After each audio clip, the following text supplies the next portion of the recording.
We're not doing much today. We've been having a great time in Hot Springs and got new gear, including new shoes, which we're looking forward to trying out. And so instead of doing the original 0 that had been planned or not planned, or I was informed about, instead of that, we're actually slack packing. We're only going to do about 5 miles. If we could have done a little longer, we would have, but this was the available gap. So we're going to do about 5 miles back to Hot Springs and try out the new shoes.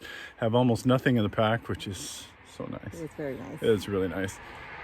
And then tomorrow we have to arrange a ride back to this spot and we'll go northbound. Today's supposed to be a beautiful day. It dumped buckets last night and yesterday. Tomorrow it's supposed to dump more buckets, so that's the day we're going to head out of town. That's how we roll. But today, when it's really pretty, we're just going to do 5 miles with nothing on our back and go sleep in a warm bed. Yeah. So, at any rate. We'll take some video when we get into town. There's a lot of history here, and I think it will be interesting. At any rate, talk to you later. With all the rain that we received yesterday, we get to see these beautiful waterfalls.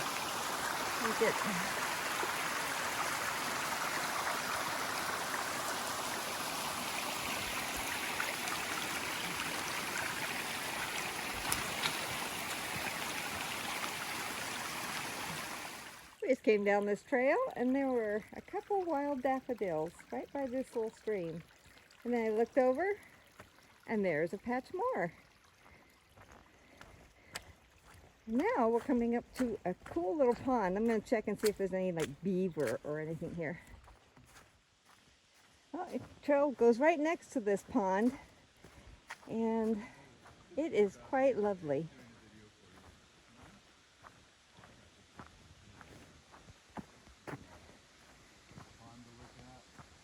Oh yeah, she's up there babbling away, doing a video for you. Me? Oh, I got this bad boy. She didn't realize it yet. We've got pond to look at, beautiful day, no hurry,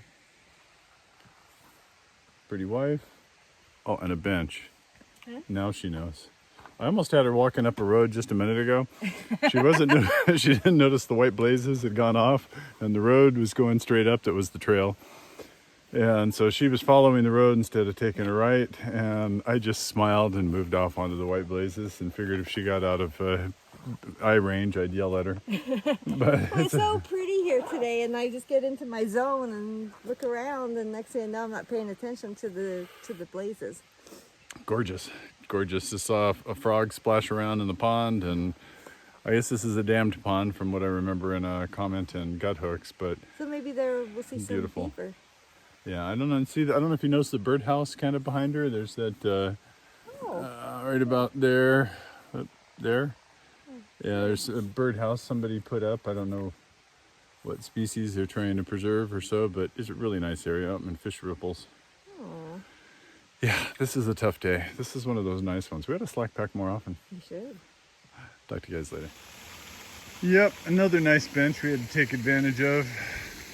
Been admiring the fish as we go by. Polarized glasses really do a great job showing you what's out there. Beautiful, beautiful pond. But look at this dam. I don't know if from this angle it's so good, but I mean that's 30 feet deep or so for the dam. I'll try to get a good angle from the other side, but somebody put in work. So judging from the name of Mill Ridge Road and such, I'm going to go out on a limb and say at some point somebody had a mill out here. Anyone? I think I'm pretty safe. Beautiful. Tim says it's also good to come down a little lower, so I'm going to do the tip. And there you go. Absolutely beautiful. Somebody did work. Well, we should be going that way, but you know, lost for us. We're going southbound. We're at the end of our hike. This is actually where the AT would have been coming up. I don't know if you can see the white blaze on that tree right there. So this is the Appalachian Trail. However, we didn't actually follow the Appalachian Trail. That's right, we blue blazed, or in this place, orange blazed, because it is closed. The French Broad River is flooded. I don't know how well you guys can see that, but yeah, in order to be able to go on that, we would have to take a big brown bath in fast moving water, and it would be the last swim we took. So I'm not going to feel bad about skipping this section of the AT because it is closed and unavailable. So I guess we have to go up and across the bridge, and we'll figure out what to do from here. I don't know if it gives a better impression, but you can see up into these trees how far the French Broad is. French Broad is in, that's the name of this river. Nothing about some French woman in this area or anything such. I don't know why it's called the French Broad. Maybe just for obvious reasons. French River once, and this is broad for the area. The river travels actually from south to north. It's a little bit of an oddity. At any rate, we're going to see if we can go up the Appalachian Trail, which is actually just right over there by the post, and walk our way into town. There's logs going down. You see telephone pole type logs, a whole bunch of stuff. Yeah. Across the street is the Hot Springs Resort and Spa, you can see way back there. But one thing you probably didn't know was this was a World War I German internment camp, and it housed 2,000 officers and crew members from a merchant ship that was harbored off New York City when the war broke out.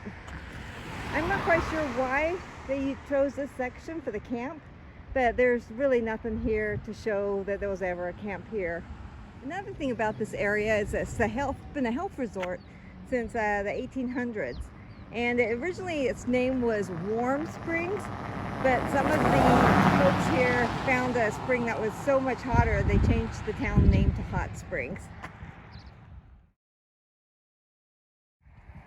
We're walking downtown, and here is a view looking down at the center of town. It's not very big, but they've got a lot of historical homes around here.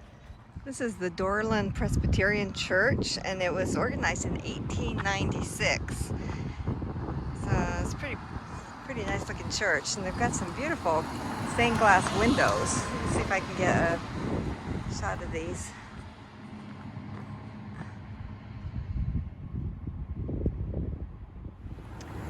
Coming into town, here is the little post office. They do have limited hours, so you should probably check ahead before you go in there. I think they close for like an hour and a half during lunch. And over there's the hardware store, and then restaurants are down this way.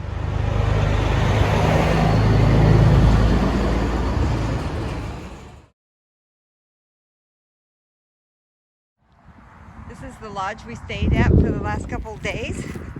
And one thing about this lodge, it was built in 1898 by the Mott family. It's M-O-T-T.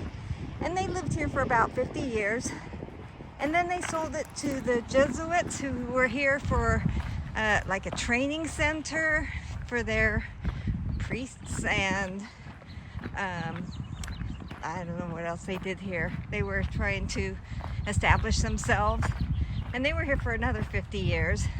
And then after that, the facility was sold to a private family, and it's now in trust with their daughter, who has got a head injury, a terminal head injury. And so all the proceeds that come from the hostel and the lodge go for her 24/7 care. But it is quite lovely. I'll take some video inside the facility.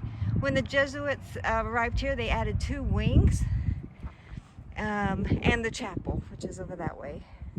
And then they added in the hostel for hikers and travelers to stay at while they help work the property.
We just finished breakfast, but this is the dining room area.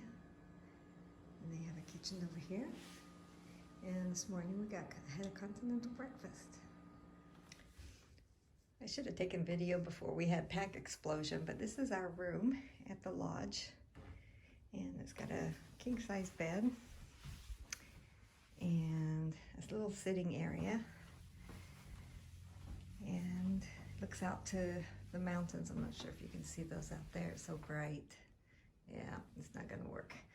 And then over here is a little fireplace, and then in there is the bathroom.